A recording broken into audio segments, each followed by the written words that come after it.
Hi everyone, welcome back to Sandhya's vlog. ನಾನು ಇವತ್ತಿನ ವಿಡಿಯೋದಲ್ಲಿ ಮೆಣಸನ್ನ ಅಂತ ಹೆಂಗೆ ಮಾಡ್ತಾರೆ ಅಂತ ಹೇಳ್ಕೊಡ್ತಾ ಇದ್ದೀನಿ. ಇದಕ್ಕೆ ಕೊಬ್ಬರಿ ಅನ್ನ ಅಂತ ಕೂಡ ಹೇಳ್ತಾರೆ.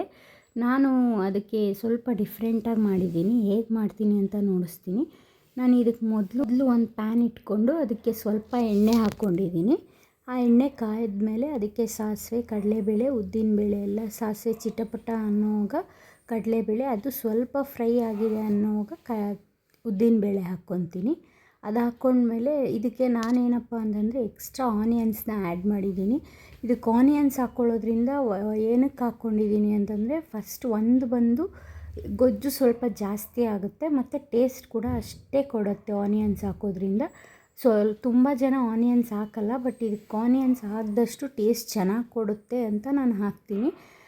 ಈ ಥರದ್ದು ದೊಡ್ಡದಾಗೆ ಸ್ವಲ್ಪ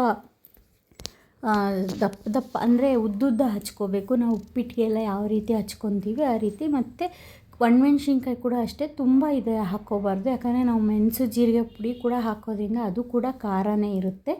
ಇದು ಜಸ್ಟ್ ಟೇಸ್ಟ್ಗೆ ಅಂತ ಒಂದು 5 ಇಲ್ಲ 6 ಹಾಕ್ಕೊಂಡ್ರೆ ಸಾಕಾಗುತ್ತೆ ಒಣಮೆಣ್ಸಿನ್ಕಾಯಿ. ಇವಾಗ ಆನಿಯನ್ಸ್ ಎಲ್ಲ ಫುಲ್ಲು ಫ್ರೈ ಆಗಬೇಕು. ಅದು ಏನಂತಾರೆ, ಆನಿಯನ್ಸ್ ಕಲರ್ ಚೇಂಜ್ ಆಗುತ್ತಲ್ವ, ಅಲ್ಲವರೆಗೂ ಆನಿಯನ್ಸ್ ಫುಲ್ ಚೇಂಜ್ ಆದಮೇಲೆ ನಾವು ಮಿಕ್ಕಿದ್ದು ಏನು ಮಾಡ್ಕೋಬೇಕೋ ಅದು ಹಾಕ್ಕೊಳ್ಳೋಣ. ತುಂಬ ಬೇಗನೆ ಮಾಡ್ಕೋಬೋದು, ಇದೆಲ್ಲ ಕಟ್ ಮಾಡಿರೋದಿದ್ದರೆ ತುಂಬ ಬೇಗ ಮಾಡ್ಕೊಬೋದು. ಇವಾಗ ಇದಕ್ಕೆ ಬೆಳ್ಳುಳ್ಳಿ ಹಾಕ್ಕೊಂಡಿದ್ದೀನಿ.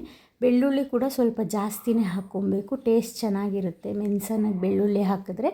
ನಾನು ಈ ಕ್ವಾಂಟಿಟಿಗೆ ಮಾಡ್ಕೊತಾ ಇರೋದಕ್ಕೆ 3ರಿಂದ 4 ಬೆಳ್ಳುಳ್ಳಿ ಹಾಕಿದ್ದೀನಿ. ಬೆಳ್ಳುಳ್ಳಿ ನೀವು ಎಷ್ಟು ಹಾಕ್ತೀರೋ ಅಷ್ಟು ಚೆನ್ನಾಗಿರುತ್ತೆ. ಇದನ್ನು ನೀವು ಪೋಸ್ಟ್ ಪ್ರೆಗ್ನೆನ್ಸಿ ಅಂತಂದರೆ ಬಾಣಂತಿಯರು ಯಾರಿರ್ತಾರೆ ಅವ್ರಿಗೆ ಸಹ ಕೊಡ್ಬೋದು. ಆದರೆ ಏನು ಅಂತಂದರೆ ಆನಿಯನ್ಸ್ ಹಾಕಲ್ಲ, ಯಾಕಂದರೆ ಬಾಣಂತಿಗೆ ಆನಿಯನ್ಸ್ 3 ಮಂತ್ಸ್ವರೆಗೂ ಕೊಡಲ್ಲ. ನಮ್ಮದ್ರಲ್ಲಿ 5 to 9 ಮಂತ್ಸ್ ಕೊಡಲ್ಲ. ಇವಾಗ 9 ಮಂತ್ಸ್ ಯಾರೂ ಇರೋಲ್ಲ, 5 ಮಂತ್ಸ್ ಇರ್ತಾರೆ ಅಷ್ಟೇ. ಅದಕ್ಕೋಸ್ಕರ ಇವಾಗ 5 ಮಂತ್ಸ್ ಇರ್ತಾರಲ್ವ, ಅದ್ರ ಒಳಗಡೆ ಇರೋರಿಗೆ ಅಥವಾ ಯಾರು 3 ಮಂತ್ಸ್ ಪಥ್ಯ ಏನಂತ ಅಂತಾರೆ ಆ ಥರ ಯಾರು ಇರ್ತಾರೆ ಅವ್ರಿಗೆ ತುಪ್ಪ ಹಾಕಿ ಆಯಿಲ್ ತಿನ್ನಬಾರ್ದು. ಆಯಿಲು, ಆನಿಯನ್ಸು ಇದೆಲ್ಲ ತಿನ್ನಬಾರ್ದಲ್ವ, ಅವ್ರಿಗೆ ಸಪ್ರೇಟಾಗಿ ಮಾಡಿಕೊಡ್ಬೋದು. ಅದು ನಾನು ಅಪ್ಕಮಿಂಗ್ ವ್ಲಾಗ್ಸಲ್ಲಿ ನಿಮ್ಗೆ ನೋಡಿಸ್ಕೊಡ್ತೀನಿ ಬಾಣಂತಿಗೆ ಯಾವ ರೀತಿ ಮಾಡ್ಬೋದು ಅಂತ. ಬಟ್ ಇವತ್ತು ಹಂಗೆ ರ್ಯಾಂಡಮಾಗಿ ಹೇಳ್ತೀನಿ ಯಾವ ರೀತಿ ಮಾಡ್ಬೋದು ಅಂತ. ಹಂಗೆ ಇದು ಆನಿಯನ್ಸ್ ಕೂಡ ಫುಲ್ ಫ್ರೈ ಆಗಿದೆ ಅಲ್ವ, ಇದಕ್ಕೆ ನಾನು ಮೆಣಸು ಮತ್ತು ಜೀರಿಗೆ ಪುಡಿ ನೀವು ಮುಂಚೆನೇ ಮಾಡಿ ಇಟ್ಕೋಬೋದು. ಈ ಥರ ಮೆಣಸು ಜೀರಿಗೆ ಪುಡಿ ಮಾಡಿ ಸ್ಟೋರ್ ಮಾಡಿ ಇಟ್ಕೊಂಡ್ರೆ ನೀವು ಮೆಣಸಿನ ರಸಗಾಗಲಿ ಈ ಥರ ರೈಸ್ಗಾಗಲಿ ಈ ಥರ ಎಲ್ಲ ಮಾಡಿಕೊಂಡಾಗ ಹಾಕೋದ್ರಿಂದ ಬೇಗ ಟೈಮ್ ಸೇವಿಂಗ್ಸ್ ಅಂತ ಹೇಳ್ಬೋದು. ಮತ್ತು ರುಚಿಗೆ ಉಪ್ಪು, ನಾನು ಅನ್ನಕ್ಕೆ ಕೂಡ ಸ್ವಲ್ಪ ಹಾಕ್ಕೊಂಡಿರ್ತೀನಿ. ಯಾವಾಗಲೂ ಅಷ್ಟೇ, ನೀವು ಟಿಫನ್ಸ್ಗೆಲ್ಲ ಅನ್ನ ಮಾಡುವಾಗ ಸ್ವಲ್ಪ ಉಪ್ಪು ಹಾಕಿ ಬೇಯಿಸೋದ್ರಿಂದ ಟೇಸ್ಟ್ ಚೆನ್ನಾಗಿ ಕೊಡುತ್ತೆ.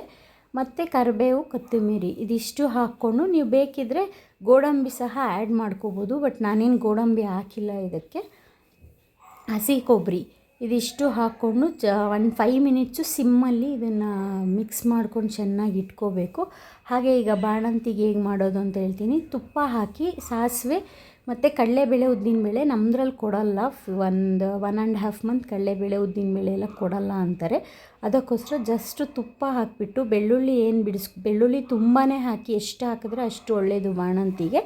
ಹಾಕಿಬಿಟ್ಟು ಮತ್ತು ಮೆಣಸು ಜೀರಿಗೆ ಪುಡಿ 2 ಒಣಮೆಣ್ಸಿನ್ಕಾಯಿ, ಉಪ್ಪು, ಕೊಬ್ಬರಿ ಇದಿಷ್ಟು ಹಾಕಿ ಕೊತ್ತಂಬರಿ ಕರಿಬೇವು ಹಾಕಿ ಮಿಕ್ಸ್ ಮಾಡಿ ಬಿಸಿ ಅನ್ನದ ಜೊತೆ ಕೊಟ್ಟರೆ ತುಂಬ ತಿನ್ನೋಕ್ಕೂ ಟೇಸ್ಟಾಗಿರುತ್ತೆ ಮತ್ತು ಹಾಲು ಚೆನ್ನಾಗಿರುತ್ತೆ ಅಂದ್ಬಿಟ್ಟು ನಮ್ಮದ್ರಲ್ಲಿ ಈ ಥರ ಕೊಡ್ತಾರೆ.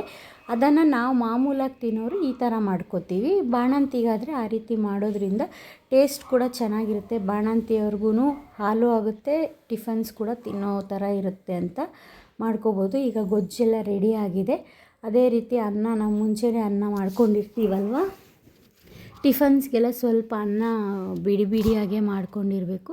ಅದು ಅನ್ನ ಎಲ್ಲ ಆರಕ್ಕಿಟ್ಟಿರ್ತೀನಿ. ಯಾವತ್ತೂ ಅನ್ನನ ಬಿಸಿಯಲ್ಲಿ ಕೂಡ ಕಲಿಸ್ಬಾರ್ದು, ಅದು ಮುದ್ದೆ ಆಗೋಗುತ್ತೆ.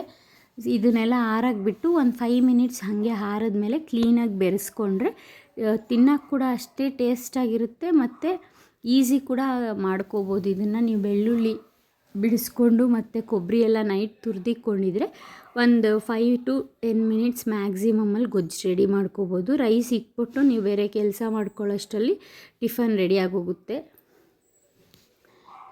ಎಷ್ಟು ಬೇಗ ಆಗುತ್ತೆ ಅಂತಂದರೆ ಮಾರ್ನಿಂಗ್ ಸ್ಕೂಲ್ಸ್ಗೆಲ್ಲ ಕಳಿಸ್ಬೇಕಲ್ವ ಮಕ್ಕಳನ್ನ, ಅವ್ರಿಗೆಲ್ಲ ಇದು ತುಂಬಾ ಯೂಸ್ಫುಲ್ ಅಂತಲೇ ಹೇಳ್ಬೋದು. ಅಂತಂದರೆ ಇವಾಗಿನ ಮಕ್ಕಳಿಗೆ ಮಾರ್ನಿಂಗ್ ಲೇಟಾಗಿ ಎದ್ದೇಳೋದು, ಲೇಟಾಗಿ ಇದು ಮಾಡಿ ರೆಡಿ ಆಗೋದೆಲ್ಲ ಮಾಡ್ತಾರಲ್ವ, ಅವ್ರಿಗೆ ಪೇರೆಂಟ್ಸ್ಗೆ ತುಂಬ ಈಸಿ ರೆಸಿಪಿ ಇದು. ಹೀಗೆ ನಾನು ಈಸಿ ರೆಸಿಪಿ ಕ್ವಿಕ್ಕಾಗಿ ಮಾಡೋದು ಹೇಳ್ಕೊಡ್ತಾ ಇರ್ತೀನಿ. ನನ್ನ ಚಾನಲ್ನ ಲೈಕ್ ಮಾಡಿ, ಶೇರ್ ಮಾಡಿ, ಕಮೆಂಟ್ ಮಾಡಿ, ಬೇಗ ಬೇಗ ಸಬ್ಸ್ಕ್ರೈಬ್ ಮಾಡ್ಕೊಳ್ಳಿ. Thank you.